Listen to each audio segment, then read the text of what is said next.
And you're listening to the Critical Hour on Radio Sputnik. I'm Wilmer Leon, and I'm joined here by my co-host, Garland Nixon. Thank you, Wilmer.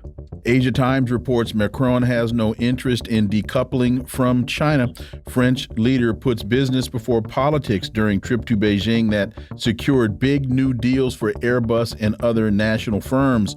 What's the significance of this in the context of future relationships? For insight into this, let's turn to our next guest. He holds the John J. and Rebecca Moore's Chair of History and African American Studies at the University of Houston. He's one of the most prolific writers of our time. His latest book is entitled The Counter-Revolution of 1836, Texas Slavery, Jim Crow, and the Roots of American Fascism. Dr. Gerald Horne, as always, welcome back. Thank you for inviting me. So we know that President Macron, his recent visit to China, has been sharply criticized for its failure to deliver progress on peace in Ukraine. But perhaps that wasn't truly atop Macron's agenda. And Dr. Horne, this, to me, is incredibly telling because the West seems to be projecting upon other leaders and other countries what the West believes should be going on and why things should be happening. But the world is definitely letting us know it's not always turning in the direction and at the speed that the United States wants it to. Well, I think it's well past time to try to connect the dots. For example, I'm sure on your program you've discussed this now infamous document leak that the Justice Department is now investigating as a criminal matter. If you look at those documents, and by the way, most experts and analysts agree that there is a certain legitimacy to these documents, that they actually do come from official sources, it's difficult to escape the idea that the Ukraine escapade is not going very well. And so with that in mind, which I'm sure Mr. Macron knew about, you now see that the U.S. is following the old dictum of the late Pentagon chief Donald Rumsfeld. If you have a problem, the way to deal with it is to enlarge it. And so now you want to start a brush fire in Taiwan. Listeners should pay very careful and close attention to these military drills now taking place, the largest in the rather remarkable history of U.S.-Filipino relations since 1898. And this comes in the wake of China having similar military drills around Taiwan. And so Mr. Macron is saying, wait a minute, this Ukraine episode, for which France has signed on to, is apparently collapsing, and yet now you want us to start a brush fire with China. A thanks, but no thanks. And it was rather transparent, this delegation to Beijing. What I mean is that, as you know, in the run-up to the trip, Ursula von der Leyen, the head of the European Commission, gave a rather hawkish speech talking about de-risking, not decoupling, decoupling being the U.S. verb of choice. And she was treated, I'm afraid to say, rather shabbily in Beijing. And then this had an effect on Mr. Macron, too. If you look at the pictures of Mr. Xi Jinping, the president of China, meeting with the two leaders, it reminded me of the meeting between President Putin and Macron in February 2022, when there was a 30-foot table separating the two. There was a similar large table in Beijing a few days ago. It reminds me of the old U.S. saying that it's best to sup with the devil with a long spoon. And Mr. Macron is trying to negotiate deals to save his crashing economy, and Washington wants him to sign on to a new Cold War. However, there's some other disturbing events, or I should say events from which we should draw reasonable inferences.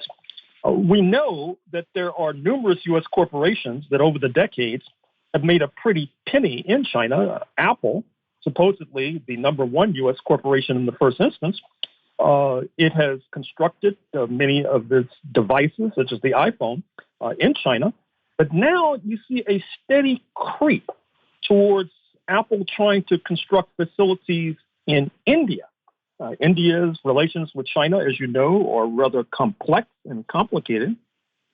And I think it's reasonable to draw an inference that Apple, rather than getting caught in some sort of conflict between Washington and China, is now hedging by trying to move facilities into India, which as of this moment is in the good graces of Washington.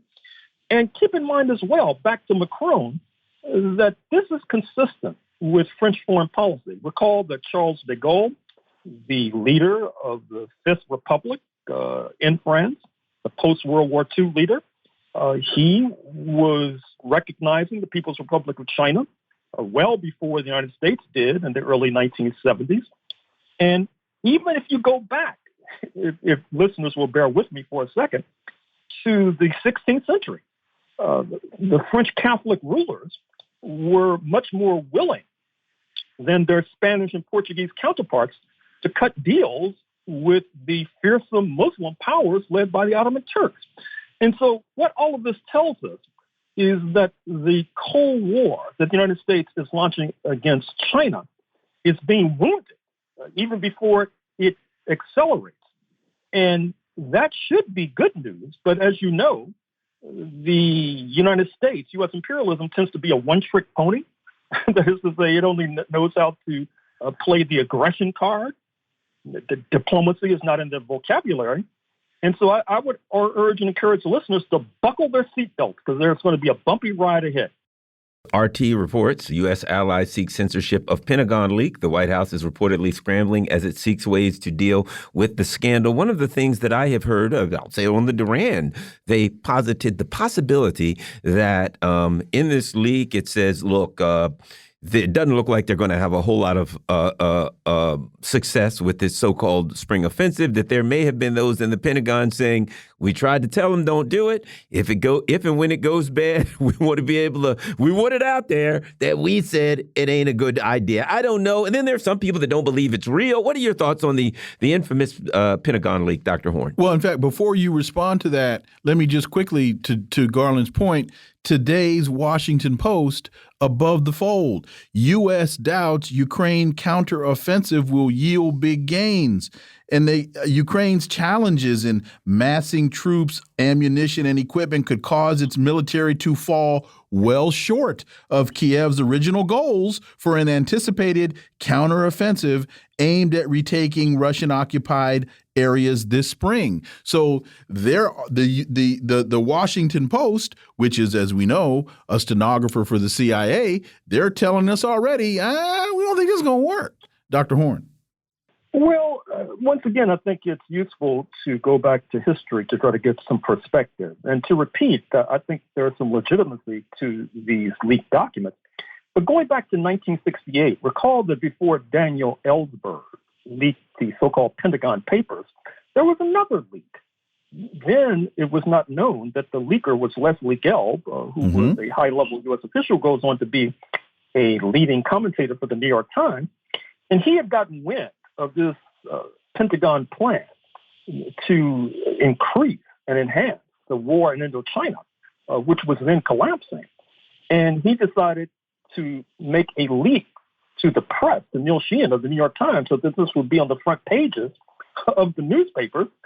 And you can draw a straight line from the brush fire that created to what happened a few days later when President Lyndon Johnson threw in the towel, saying he would not run for re-election in November 1968. And if you look at the current documents, it's rather grim reading. That is to say, we've been reading all these stories about how the Ukrainians have been winning. Even the comic Dave Chappelle in his show made jokes about how the Ukrainians are basically giving the Russians a beatdown. But the documents suggest that for every 76 Ukrainians that are killed, 16 Russians are killed, which goes against the highballing of the figures that have been coming out of Washington. If you take those figures to its logical conclusion, pretty soon there won't be any Ukrainians left, which helps to underscore why you see Ukrainian police going around to neighborhoods, grabbing any 16-year-old who can barely walk and conscripting them to an uncertain fate. And I should also say that this really casts doubt, to put it euphemistically, on what Pentagon Chief Lloyd Austin, the man from Raytheon, has been telling the U.S. Senate under oath, basically presenting this rosy scenario, not to mention the head of the Joint Chiefs of Staff, Mark Milley, who's been speaking similarly, giving these rosy scenarios about how the Ukrainians are giving the Russians all that they can handle. And I think that possibly the leak is designed to forestall this expected counteroffensive that we've been hearing so much about, that the Ukrainians will supposedly be launching any minute now, because it could lead to a further disaster. And as negotiations with the Russians loom over the horizon, a defeated counteroffensive could put another arrow in the quiver of Moscow, perhaps literally. And so, once again, I should underscore that much of what I'm saying right now is, I would hope, reasonable inferences based upon a certain amount of speculation, but it's inescapable that U.S. imperialism has really created another quagmire for itself, which once again goes back to this grim reality that they're basically a one-trick pony. Protest stage in Taiwan against Tsai's contact with U.S. politician. More than 50 political parties in the island of Taiwan stage a protest outside Tongyan Airport in Taipei this past Friday against regional leader Tsai Ing-wen's meeting with Kevin McCarthy. Dr. Horne, when you take that along with the opposition leader's 12-day seemingly very successful visit to China and meeting with President Xi, this just seems to be another disaster. We know that Kevin McCarthy initially said he was going to go to Taiwan. Then China pushed back and said, Kevin, that's not a good idea. So then they came up with the brilliant idea, oh, well, we'll bring her to California. And so now this even seems to be failing within the domestic politics of Taiwan. Well, not only that, but keep in mind as well that before meeting with Speaker McCarthy in Los Angeles, the so-called leader of Taiwan met with the Congressional Black Party Major Domo, speaking of Gregory Meeks of Southeast Queens, which obviously was not in the best interest of his hard-pressed constituency. And as I may have told your listeners previously, and let me mention it again, because it could be a blockbuster, a game changer, that is to say that in January 2024, there will be elections in Taiwan. If the opposition KMT leader comes to power, all of that military arsenal that the United States has been dumping on Taiwan, in a certain sense, might come under the jurisdiction of Beijing, given the positive words shared between the KMT leader and President Xi of the People's Republic of China. And once again, back to Apple. Apple recognizes more than most that TSMC of Taiwan is the major global manufacturer of these computer chips that go into your smartphones and increasingly into automobiles. TSMC, likewise, could come under the jurisdiction in the broader sense of Beijing, given the January 2024 elections, which brings us to what we already know, which is that TSMC is hedging by building a multi-billion-dollar facility in Arizona and, of course, in other sites of the United States of America. So once again, I think it's reasonable to draw inferences from all of these developments and try to connect the dots. But what it helps to illustrate and shout out in a way that we should not ignore is that these nincompoops in Washington are the functional equivalent of the Keystone Cops. They don't know what they're doing. They're stumbling from one disaster, one catastrophe to another. And I'm afraid to say that we'll be collateral damage if we do not intervene. Dr. Gerald Horne, as always, thank you so much for your time. Greatly, greatly appreciate that analysis, and we look forward to having you back.